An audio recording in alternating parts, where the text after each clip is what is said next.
ચોટીલા નજીક આવેલા બામણબોર ગામના પત્રકાર બાબુભાઈ ડાભી ઉપર ખૂની હુમલો કરનાર આરોપીઓને કડકમાં કડક સજાની માંગ સાથે ચોટીલા ડેપ્યુટી કલેક્ટરને ચોટીલાના પત્રકારોએ આવેદનપત્ર પાઠવ્યું।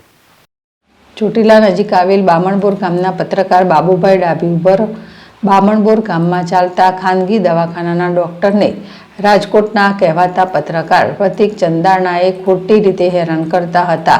તે બાબતે બામણબોર ગામના લોકોને એકઠા કરીને પ્રતિક ચંદારણાને આ ડોક્ટરને હેરાન નહીં કરવા જણાવ્યું હતું। આ બાબતનું મન દુઃખ રાખીને પોતાની જાતને પત્રકાર કહેતા તથા બુટલેગર અને જેના પર પોલીસ સ્ટેશનમાં અલગ અલગ અસંખ્ય જેટલા ગંભીર ગુનાઓ નોંધાઈ ચૂક્યા છે।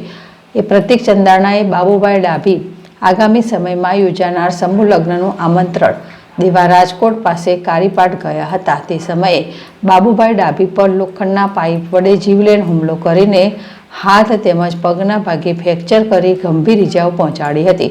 જે બાબતની ફરિયાદ પત્રકાર બાબુભાઈએ આજે પોલીસ સ્ટેશનમાં નોંધાવી હતી। તે બાબતે આરોપી પ્રતિક ચંદારણા વિરુદ્ધ પોલીસે ભીનું સંકેલવાનું હોય તેમ ખોટી કલમો લગાડી આરોપીને તરત જામીન મળી જાય તે બાબતે પોલીસે આરોપીની તરફે નરમ વલણ દાખવ્યું હોય તેવી જાણકારી મળતા આજ રોજ ચોટીલાના પ્રિન્ટ મીડિયા, ઇલેક્ટ્રોનિક મીડિયા અને સોશિયલ મીડિયા સહિત તમામ પત્રકારોએ સાથે મળીને ચોટીલા પ્રાંત કચેરી ખાતે મુખ્યમંત્રી અને ગૃહ રાજ્યમંત્રીને સંબોધીને ડેપ્યુટી કલેક્ટર કલ્પેશ શર્માને લેખિત આવેદનપત્ર આપ્યું હતું। જેમાં આરોપી પ્રતિક ચંદારણાને કડકમાં કડક સજા કરવાની માંગ કરી છે।